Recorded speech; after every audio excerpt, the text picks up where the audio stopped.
안녕하세요. 부산환경교육센터의 홍하나입니다. 무심코 노, 꼼꼼히 예스. 생활 속 화학물질 바로 알기 프로그램 세 번째 시간입니다. 3회차의 제목은 화장품 다이어트입니다. 오늘은 우리가 매일 사용하는 화장품과 이를 씻어내는 세정제에 대해 알아보겠습니다.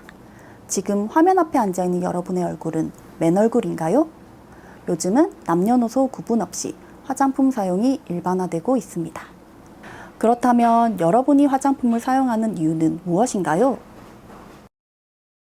이 밖에도 다양한 이유가 있을 수 있는데 여러분은 몇 가지나 해당되나요?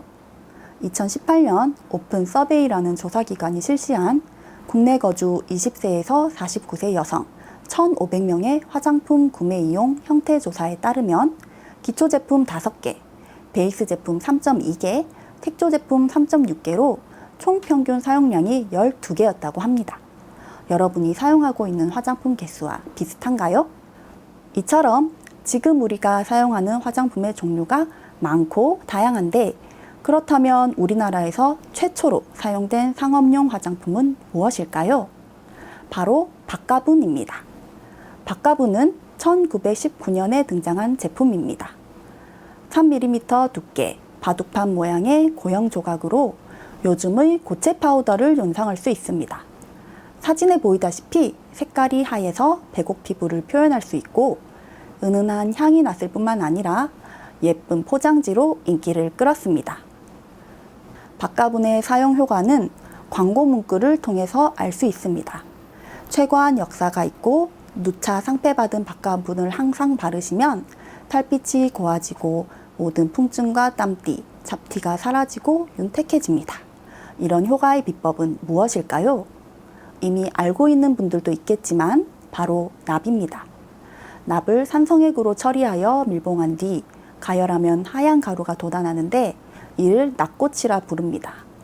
이처럼 분말 형태로 만들기 쉽고 흡착력이 높아 중세 유럽과 일본 등에서도 오래전부터 사용했습니다. 하지만 중금속인 납이 피부에 축적되어 피부 괴사나 정신 이상 등 납 중독 현상을 일으키자 살을 파먹는 가루라는 소문이 퍼지며 1937년 폐업하게 되고 화장품의 납 사용이 금지됩니다. 그럼 요즘 화장품 성분들은 아무런 문제가 없을까요? 최근 문제가 됐던 화장품 속 화학물질인 파라벤에 대해 알아보도록 하겠습니다. 앞서 우리는 화장품을 사용하는 이유에 대해 얘기했는데요. 이러한 여러 기능을 위해 화장품엔 보습과 활성 성분이 함유되어 있습니다. 이들 성분이 공기나 각종 불순물에 노출되었을 때 미생물에 의해 오염되기 쉽고 오염된 제품을 사용하면 피부, 눈, 점막 등에 손상을 가하게 됩니다.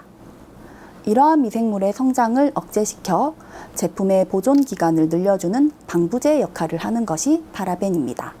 가격이 저렴하고 효과가 좋아 화장품뿐만 아니라 물티슈, 구강 청결제, 치약, 식품 등에 광범위하게 사용되고 있죠. 파라벤은 알코올과 파라하이드록시 벤조산의 에스테르 화합물인데 이때 사용되는 알코올의 종류에 따라 부틸파라벤, 프로필파라벤, 에틸파라벤, 메틸파라벤으로 나뉘며 앞서 말한 순서에 따라 인체 독성이 강합니다. 파라벤은 낮은 가격으로 큰 방부 효과를 낼 수 있다는 장점이 있지만 안전성에 대한 논란은 지속되고 있습니다.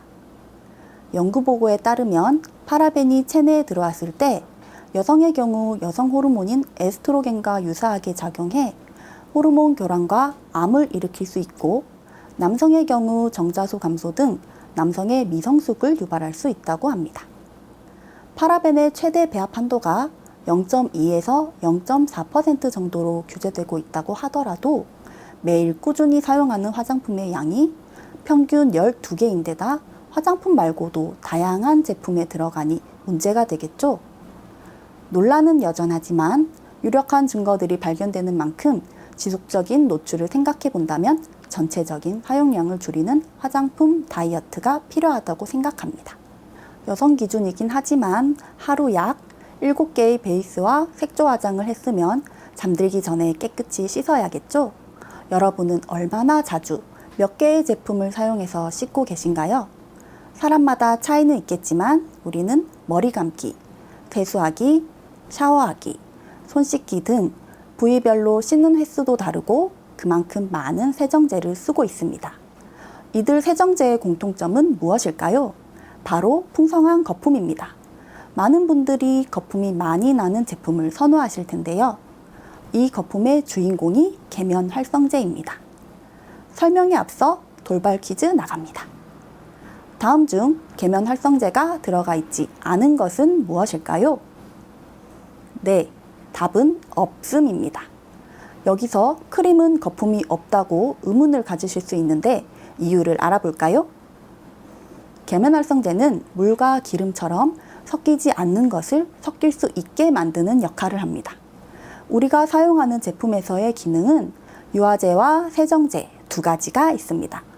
유화제의 예로 앞서 말한 크림 타입의 화장품이 있습니다. 세정제의 역할로는 세탁할 때 옷과 같은 세탁물에서 때를 떨어뜨리는 역할을 합니다. 이러한 작용이 나타나는 원리는 한 분자의 물을 좋아하는 친수성을 가진 머리 부분과 물을 싫어하면서 기름을 좋아하는 친유성인 꼬리 부분이 함께 존재하면서 나타납니다. 각자 자기가 좋아하는 쪽으로 붙으려고 하다 보니 맞닿은 계면의 힘을 약화시키거나 허물어버리는 것이죠. 계면 활성제는 우리 일상생활에서 다양하게 사용되고 있습니다.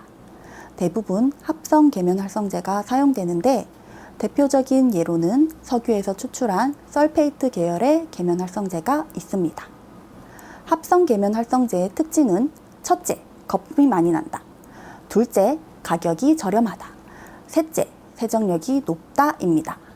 하지만 강한 세정력으로 피지도 유화시키게 되면 피부의 보호막에 손상을 줘 외부의 작은 자극에도 쉽게 반응하게 됩니다. 이는 트러블과 아토피성 피부의 원인이 되고 과다한 피지 제거로 피부를 더욱 건조하게 만들 수 있습니다.